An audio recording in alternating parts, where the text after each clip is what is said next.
할렐루야. 맛있는 교회 온라인 예배 들으신 여러분을 주님의 이름으로 환영합니다.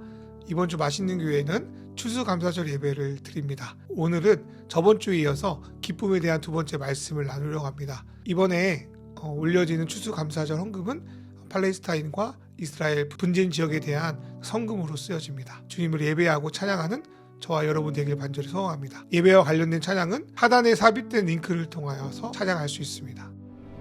여러 사람의 말이 우리에게 선을 보일 자 누구냐 하오니 여호와여, 주의 얼굴을 들어 우리에게 비추소서. 주께서 내 마음에 두신 기쁨은 그들의 곡식과 새 포도주가 풍성할 때보다 더하니이다. 내가 평안히 눕고 자기도 하리니 나를 안전히 살게 하시는 이는 오직 여호와이시니이다. 그리스도인 중에서 성경에서 기뻐하라 라는 말씀을 들을 때 하나님께 찬양하고 기도하고 예배하는 곳에서만 그 기쁨을 생각하지 다른 영역에서 얻는 기쁨에는 가치를 두지 않거나 뭔가 급이 낮은 기쁨 정도로 취급하는 분들도 계십니다. 또 예전에는 교회 안에서 하는 일이나 봉사는 매우 성스럽고 가치 있는 일이고 교회 밖에서 하는 일은 그보다 중요도가 낮거나 하찮게 여기는 생각을 가진 신앙인들도 많았습니다.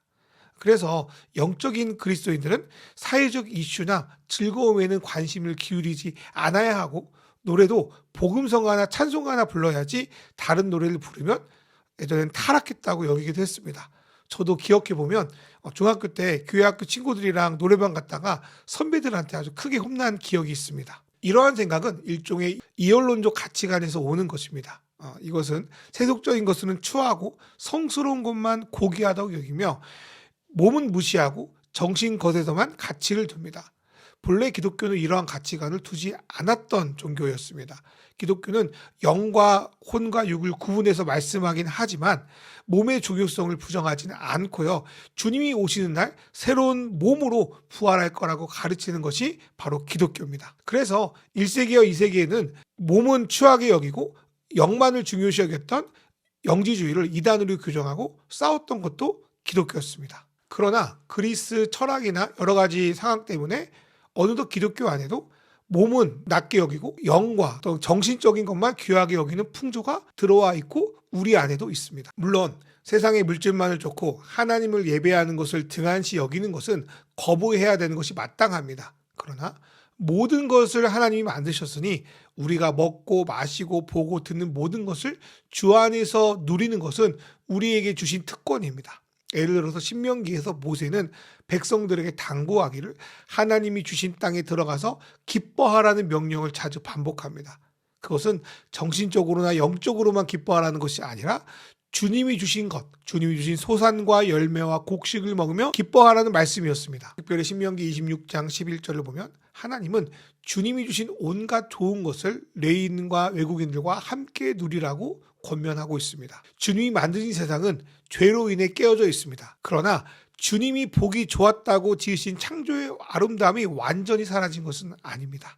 그렇게 우리는 주님이 만드신 것 그리고 그 만드신 것들이 행하는 일 속에서 주님의 아름다움을 경험하고 느끼는 그러한 가치관을 가져야 합니다. 주님이 지으신 자연을 통해 또 노래와 춤, 예술 작품과 또 영화들 속에서도 주님의 아름다움을 발견할 수 있습니다.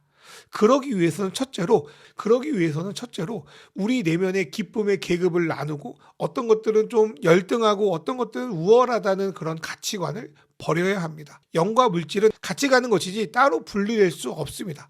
영적인 것은 귀하고 몸이 하는 것은 천하라는 그러한 생각을 우리는 내려놓아야 됩니다. 두 번째로 성과 속을 구분하는 가치관을 이제 내려놨다면 이제는 새로운 가치관으로 주님이 우리에게 주신 것을 바라보고 맛보고 누려야 합니다. 제가 볼 때 세상에서 가장 행복한 사람은 긍정적으로 잘 느끼고 받아들이는 사람입니다. 정서적으로 어느 부분에서 좀 탁월하거나 어떤 부분이 특별히 개발된 것도 있겠지만 잘 느끼기 위해서 중요한 것은 무엇을 믿느냐에 달려있고 이것은 우리의 가치관과 매우 깊게 연결되어 있습니다. 예를 들어서 새로운 음식을 먹을 때 우리는 거부감을 느낄 수 있습니다. 그럼에도 그 음식을 먹어야 되는 이유를 야 이거 비싼 거야. 이거 옆에 사람이 먹으니까 체면 때문에 먹어야 돼. 이런 것들로 가지고 있다면 그 음식을 먹는 그 순간이 매우 끔찍할 것입니다. 반면에 이거 새로운 음식이고 먹어보지 못한 거지만 어떤 맛인지 좀 궁금하다. 사람들이 이 음식에서 어떤 매력을 느꼈기에 이 음식을 먹는지 알고 싶다. 나도 이 음식을 먹음으로 그러한 기쁨을, 그러한 매력을 발견하고 싶다. 이런 마음가짐으로 음식을 먹는다면 이것을 받아들이는 몸과 마음은 매우 달라져 있을 겁니다. 여행을 갈 때도 마찬가지입니다. 예전에 그 산티아고 순례길을 며칠 아주 조금 걸은 적이 있습니다. 처음에는 순례길이라고 해서 엄청 대단한 풍경이 펼쳐질 줄 알았는데 막상 보니까 건물들이나 좀 다르지 뭐 우리나라 뭐 시골길이나 산길과 크게 뭐 다를 거 없더라고요. 그때 저는 이런 생각을 했던 것 같아요. 여기는 스페인이야. 여기 또다시 오기 쉽지 않아. 내가 몰라서 그렇지 분명히 여기는 한국과 다른 새로운 것들이 들어있어. 그러니 사소한 것이라도 기뻐하고 누리자. 그런 생각이 저에게 참 도움이 되었던 것 같습니다. 그리고 그러한 마음은 그냥 고생하고 억지로 끌려갈 수 있었던 여행을 즐겁게 누릴 수 있는 시간이 되었습니다. 그렇게 무엇을 받아들일 때 가치관의 변화는 우리가 행복하게 사는데 도움이 됩니다. 그런 면에서 기독교의 가치관은 행복하게 사는데 매우 유용합니다. 기독교의 핵심은 하나님께서 세상을 만드셨다는 겁니다. 우리 아버지가 만든 세상을 자녀들이 즐거워하지 않으면 누가 또 기뻐하겠습니까? 특별히 하나님은 우리에게 자신의 주신 것들을 가지고 그것이 욕망의 수단이 아니라 기뻐하며 누리라고 명령하셨습니다. 그리고 이러한 기쁨의 반응이 합쳐져서 그리고 이러한 기쁨의 반응들이 합쳐져서 이 땅을 창조하신 하나님을 예배하는 즐거움이 더욱 풍성해집니다. 모든 것을 하나님이 주셨기에 그 속에서 그분의 아름다움과 즐거움을 발견하는 것, 그리고 그 속에서 기뻐하는 것은 어쩌면 우리가 이 땅에서 실천해야 할 중요한 목표이기도 합니다. 주님을 기뻐하는 것은 곧 우리가 하나님의 영광을 드러내는 가장 확실하고 쉬운 방법입니다. 그 기쁨은 우리가 누리는 일상에서도 이루어집니다. 아침에 먹는 물, 주스, 내 코에 들어오는 산뜻한 바람, 추운 날 따뜻한 이불이 있다는 것들을 통해서 우리는 하나님을 누릴 수 있습니다. 그렇기에 저는 일상의 삶 속에서 여러분이 경험하는 것들에 대해서 좋다, 기쁘다, 즐겁다 그런 딱지를 좀 붙였으면 좋겠습니다. 그래서 감사하는 시간을 때로는 일부러라도 갖는 저와 여러분 되기를 간절히 추천합니다. 그런데 아무리 내가 주어진 것에 대해서 좋다고 딱지를 붙이고 싶어도 그럴 수 없는 사람들이 있습니다. 이런 분들은 사소한 것에 감사의 딱지를 붙이기를 어려워할 뿐 아니라 남들이 봐도 분명히 기뻐할 것임에도 불구하고 뭐 그냥 별거 아니야 하면서 그냥 안 그런 척 넘어갈 때가 있습니다. 이분들이 그렇게 된 이유가 무엇일까요? 그것은 그 내면이 메말라 있기 때문입니다. 우리의 내면의 감정이 메마르게 된 이유는 보통 크게 네 가지로 말할 수 있습니다. 첫 번째로 삶 속에 있는 여러 가지 어려움 때문입니다. 삶에서 겪는 크고 작은 어려움들은 내면의 상처로 남게 되는데요. 이것이 치유되지 않고 점점 쌓이게 되면 우리의 감정은 점점 메말라서 기쁨과 슬픔을 느낄 수 있는 능력까지도 상실해 버립니다. 두 번째로 살아오면서 경험한 문화적 환경이 감정을 메마르게 만듭니다. 앞에도 말씀드렸지만 우리나라에는 체면 문화가 있습니다. 그래서 누군가가 우리를 칭찬하면 그것을 그대로 받아들이는 것은 교만한 것으로 여기고 겸양을 떠는 것이 미덕입니다. 그런데 오히려 이러한 것들이 어쩌면 우리를 잘못된 우월감이나 열등감에 빠지게 만듭니다. 사람은 누구나 인정이나 칭찬을 받고 싶어 합니다. 그리고 그 모습 그대로 칭찬을 받아야 왜곡되지 않고 건강하게 살아갑니다. 그런데 감정을 내지 않는 것이 미덕이라고 생각하는 그 문화에 오래 머물다 보면 실제 태어나면서 가지고 있었던 좋은 감정들도 잘못된 것으로 인식하게 되고 점차 감정이 메마르게 됩니다. 내 입장에서 잘한 것도 내가 못한 것이라는 착각에 빠질 수도 있고요. 내가 기뻐하고 잘하는 것에 인정받지 못하니까 점점 자신감도 사라지고 남들에게 보여지는 것을 통해 칭찬받으려고 하니까 스스로 불행하게 만듭니다. 세 번째로 잘못된 신앙관이 우리의 감정을 메마르게 만듭니다. 우리나라 사람들은 영적으로 성숙한 것을 감정이 잘 드러나지 않는 것으로 여깁니다. 그래서 감정이 드러나지 않는 리더들을 선호하기도 하고 감정에 충실한 사람들을 가리켜서 좀 이상하게 여기기도 합니다. 이러한 생각들은 교회에도 들어와서 뭔가 기쁘거나 즐겁다는 표현을 잘하는 사람들에게는 뭐 이런 거 가지고 호들갑이야 뭐 이렇게 한다든지, 슬픔이나 아픔을 표현하는 분에게는 속으로 저분 감정 기복이 심하네 뭐 그렇게 비난하기도 합니다. 그러나 오히려 성경은 감정을 제대로 표현하는 것이 영적으로 성숙한 사람이라고 말씀합니다. 예를 들어서 수많은 시편을 쓴 영성가 다윗의 시를 보십시오. 하나님을 향한 기쁨과 슬픔이 얼마나 적나라하게 표현되었는지 모르겠습니다. 게다가 그는 하나님의 언약궤가 예루살렘에 들어온다는 기쁨에 옷이 벗겨질 정도로 아주 열렬하게 춤을 췄다고 기록되어 있습니다. 로마서 12장에 보면 바울 사도는 성숙한 그리스도인의 덕목 중에 하나로 기뻐하는 자와 함께 기뻐하고 우는 자들과 함께 우는 것을 말씀해 놓고 있습니다. 하지만 하나님 앞에 기뻐하고 즐거워하는 다윗을 보며 그것을 채통머리 없다고 비난한 미갈처럼 어쩌면 우리 자신에게 혹은 남에게 감정을 억누르는 것이 미덕이라고 요구하게 되면 우리 감정은 메마를 수밖에 없습니다. 네 번째로, 삶에 대한 불안과 염려가 우리의 감정을 메마르게 만듭니다. 마치 염려는 풍선에 뚫린 작은 구멍과도 같아서 이를 통하여 우리 안에 기쁨과 행복의 감정들이 쉽게 빠져나갑니다. 솔직히 불안과 염려가 없는 사람은 없습니다. 그래서 사람들은 이에 대한 보호막을 만들어서 자기를 보호하려고 하죠. 그 보호막이 어떤 이들에게는 배우자가, 자녀, 가정, 돈, 권력, 건강, 명예 등이 있을 수 있겠습니다. 보호막이 튼튼할 때는 별 문제가 안 돼요. 그런데 그 보호막이 깨어졌을 때 사람들은 속수무책으로 감정이 무너지고 상해버립니다. 그렇다면 우리는 어떻게 우리의 메마른 감정을 회복하고 기쁨을 다시 살아나게 만들 수 있을까요? 첫 번째로, 우리는 세상의 고통이나 아픔이 당연하게도 믿는 우리에게 찾아온다는 것을 받아들여야 합니다. 신앙인들의 감정이 메마른 것 중에 하나는, 나는 교회 다니는데, 나는 예수 믿는데, 나 봉사 잘하는데 왜 이런 고통이 찾아오지? 여기에 대한 답을 찾지 못하기 때문입니다. 그러다 보니까 자신을 자책하기도 하고 이런 고통 속에 내버려 주시는 하나님을 원망하기 쉽습니다. 성경에서 이런 것을 시험이라고 말합니다. 이런 시험은 하나님의 하나님 되심을 믿지 못하고 원망하고 불평하게 만듭니다. 기독교는요, 고통을 완전히 사라지는 법을 가르쳐주는 곳이 아니라 고통을 다루는 법을 알려줍니다. 그리고 그 고통보다 더 큰 기쁨이 있다는 사실을 보여줍니다.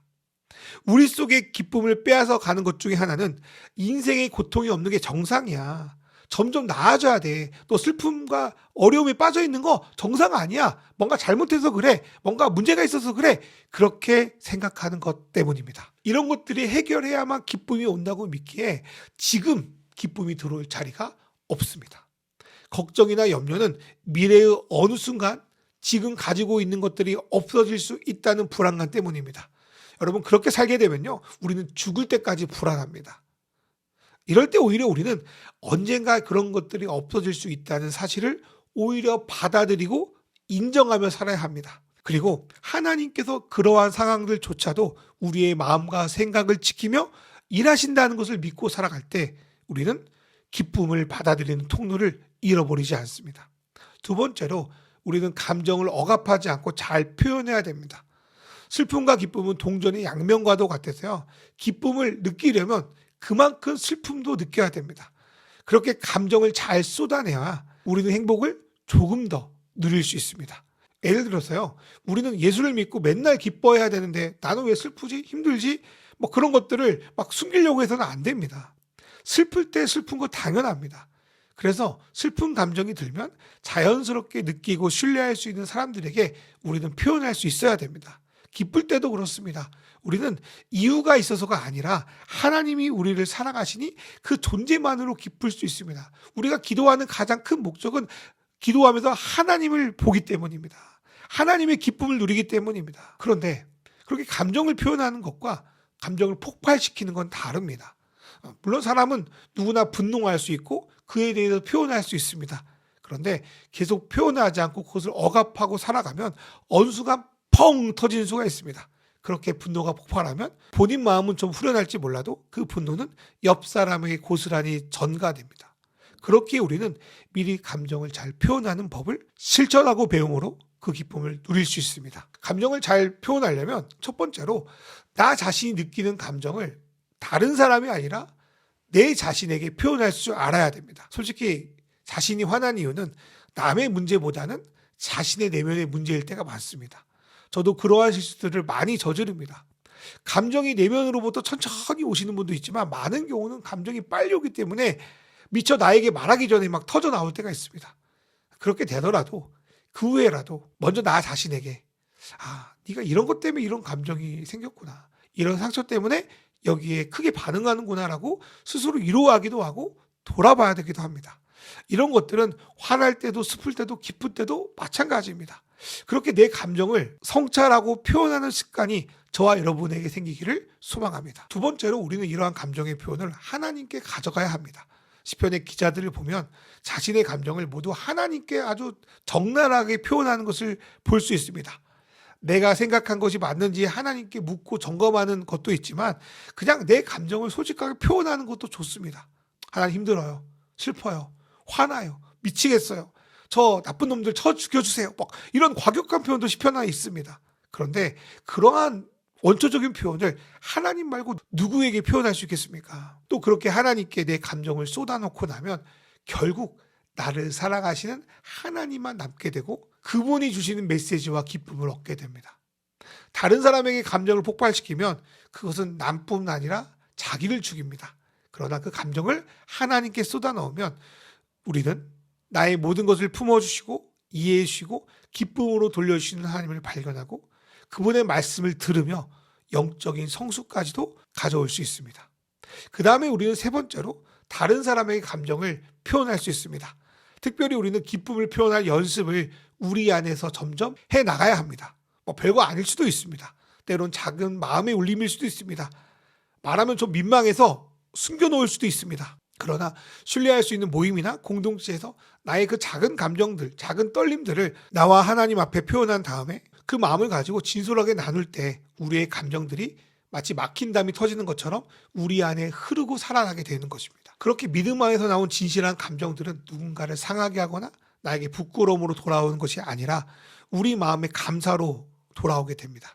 이런 감정의 표현 방식은 처음부터 잘 되지 않습니다. 어색하더라도 연습해서 개발해야 합니다.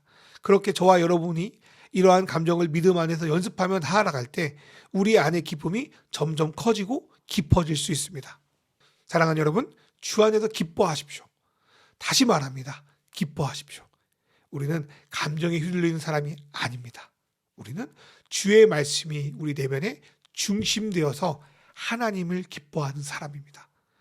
주님이 주신 약속이 내면의 중심이 되고 모든 것 대신 주님을 받아들일 때 우리는 상황과 관계없이 주님을 누리고 기뻐할 수 있습니다. 과거의 상처도 아니고 내일의 걱정도 아니고 오늘 주신 주님의 은혜를 담담히 받아들여 그 기쁨을 누리는 삶, 내 감정을 꽁꽁 싸매는 것이 아니라 주 안에서 잘 표현하는 삶, 그러한 삶을 통하여 우리 안의 기쁨과 감사가 끊어지지 않는 든든하게 우리를 뒷받치는 저와 여러분 되기를 주님의 이름으로 축원합니다.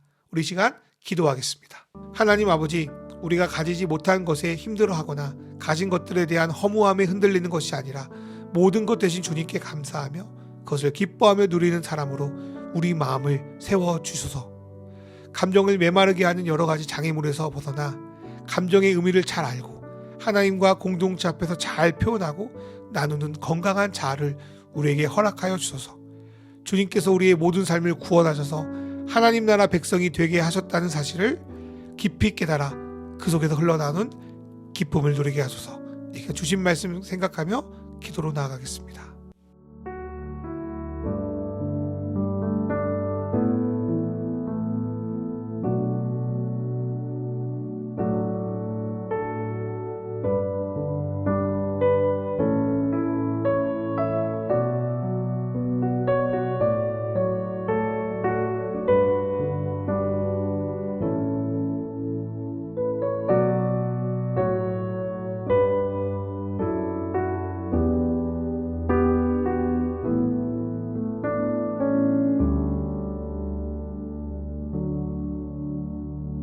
우리의 기쁨의 근원이신 예수 그리스도를 주신 하나님 아버지께서 우리에게 주신 은혜를 우리가 잘 누리고 기뻐하는 삶을 살아감으로 주님이 얼마나 우리의 기쁨이 되는지를 드러나는 삶을 살게 하여 주시옵소서.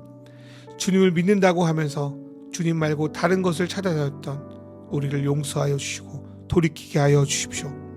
우리 안에 주님의 통치가 임하게 하셔서 예배와 기도뿐 아니라 주님이 주신 모든 것 안에서 주님의 형상을 발견하고 누리게 하여 주시옵소서. 주님이 오시기 전까지 우리는 이 세상의 깨어짐에 함께 고통스러워합니다. 그러나 우리를 향한 주의 메시지를 받아서 그 안에서 기쁨을 빼앗기지 않기를 원합니다. 우리에게 일용할 양식을 허락하여 주셔서 이 땅 속에서 살아가게 하여 주십시오. 우리는 관계 속에서 어려움을 참 많이 당하고 기쁨을 잃어버릴 때가 많습니다. 주님께서 용서와 용납의 지혜를 주셔서 관계 속에 깨어진 기쁨을 회복시켜 주시옵소서. 우리를 불행하게 여기고 무너뜨리는 시험과 악은 여전히 우리를 우는 사자처럼 삼키려 합니다. 우리의 감정을 솔직하게 하나님과 공동체 안에 나누지만 오로지 주님의 은혜가 필요합니다. 우리를 시험에 들게 하지 마시옵고 악에서 구하여 주십시오. 우리가 무언가를 막 소유하지 않아도, 무언가를 성취하지 않아도 우리가 기뻐할 수 있다는 담대한 기도를 드릴 수 있는 것은 나라와 권세와 영광이 모두 주님의 것이기 때문입니다. 오늘도 주님이 주실 것을 사모하며 예수님의 이름으로 기도합니다. 아멘. 이제는 우리의 기쁨 되신 예수 그리스도의 은혜와 우리에게 기쁨을 주시는 하나님 아버지의 놀라우신 사랑과 지금도 우리 가운데 역사하셔서 우리의 마음을, 우리의 중심을 기쁨을 받아들이는 마음으로 변화시키고 계시는 성령 하나님의 역사하심이 이제 주님으로 언제나 기뻐하고 표현하고 나눈 것을 믿고 나아가는 우리 마시는 교회 성도들의 모든 삶 위에 이제로부터 영원히 함께 하시기를 간절히 축원하옵나이다. 아멘.